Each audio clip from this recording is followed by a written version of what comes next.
Hey, it's Terry, and this is the Something Spooky list for the top 10 horror movies you can watch on Prime Video. These are, of course, free movies to watch on Prime Video, not just things that you can rent. So if you have Amazon Prime, you can watch all of these movies for free as of June 2020.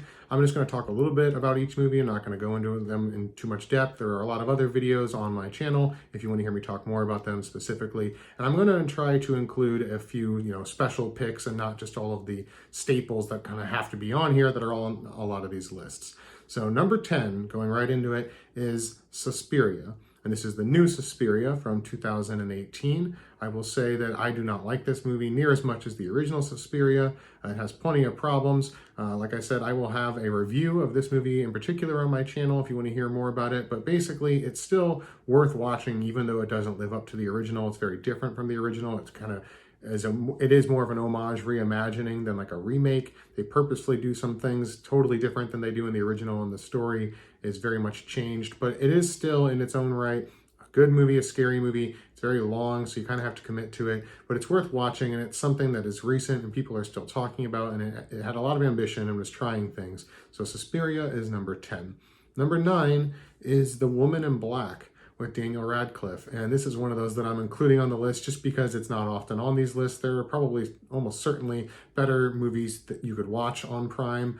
So I'm not arguing that this is one of the best movies on Prime Video, but it is one that kind of gets overlooked and is starting to fade into the past now that it's 8 years old or whatever it is. And I really like it. I think it is a good ghost story. It was a Hammer production, Hammer Horror, Hammer Films. When they rebooted, when they restarted around this time, this is one of the first movies that they put out. And it's just a very classic ghost story. Daniel Radcliffe in a haunted house. I actually do really like it, and I think it's worth watching. It's a very pretty movie. So The Woman in Black is number 9. Number 8 is House from 1986, and this is one that I had actually not seen somehow until I found it on Prime Video, and it is excellent. It is 80s horror. It's very zany and kind of over the top, but it is basically a haunted house story. It has a lot of humor, a lot of charm. It does some interesting things.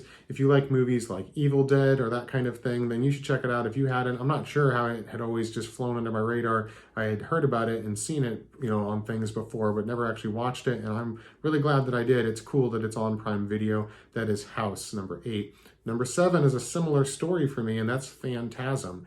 Somehow I had also never seen Phantasm, which is amazing. It's so good. I can't believe I hadn't seen it. I'm still kind of like processing how that's possible and what I need to reevaluate now, because it's very early supernatural horror. It's 1979, and it's just very kind of like supernatural and weird and spooky. And 1979 is so early. That is only a year after John Carpenter's Halloween. So if you think about what kind of horror movies were being made at that time or up until that point, Phantasm feels very important and unique. And somehow I had never seen it, and it was on Prime Video. A lot of the sequels are on Prime Video. I'm just starting to get through those.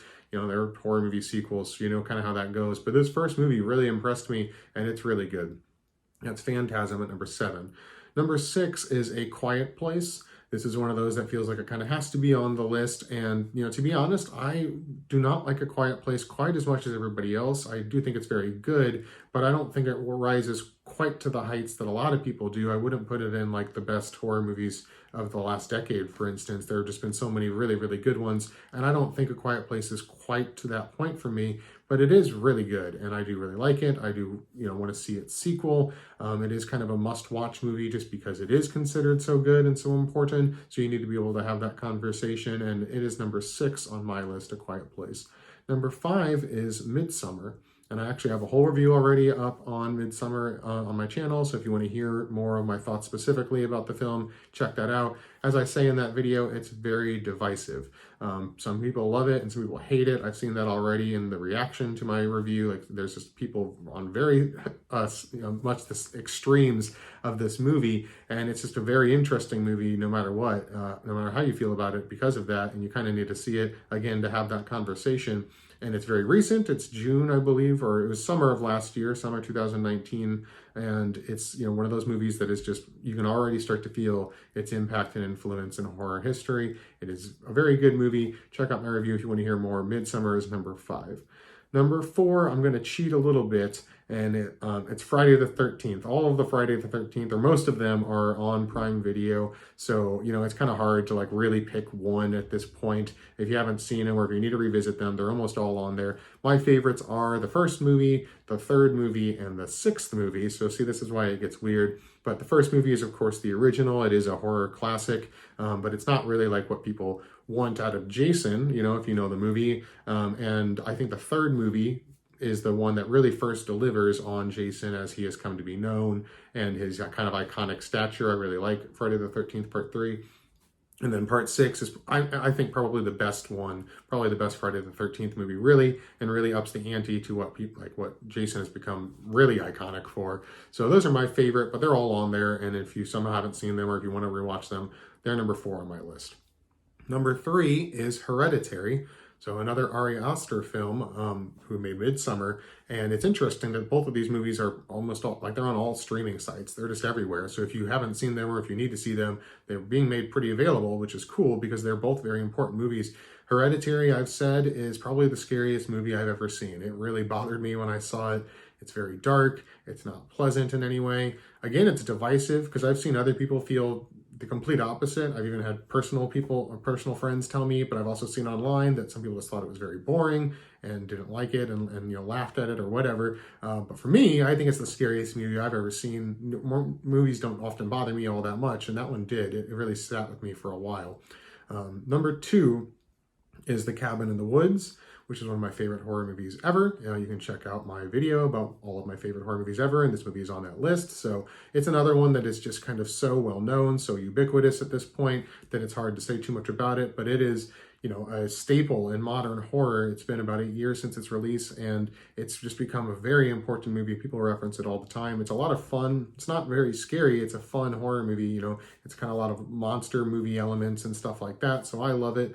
If you haven't seen it or if you need to revisit it, it's number 2 on my list, The Cabin in the Woods. Number 1, the number 1 video to watch, horror movie on Prime Video, is The Lighthouse.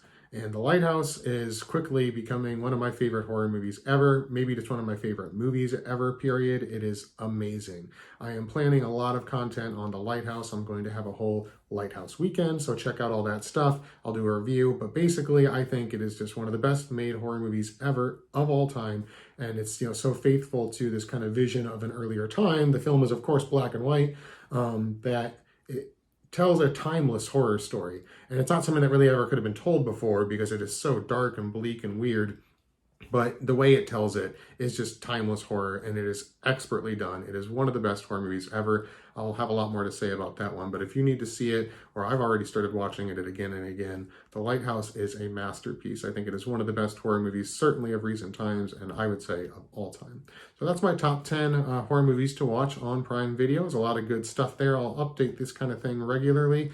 It's cool that Prime Video has a great spectrum of horror. There is modern masterpieces like The Lighthouse and Midsommar, and there's like 80s, horror like House and Phantasm on there. And then there's like a lot of old classic horror that I didn't include on my list because it's kind of its own thing, but I've spent a lot of time watching Boris Karloff and Bela Lugosi and Vincent Price movies on Prime Video recently. If you just search for that actor, you'll be able to find a lot of them. So Prime Video has been a great home of horror for me, and it's very impressive as of this recording. Those are my top 10. Hope you liked it. Please share it, and remember to follow Something Spooky. Thanks.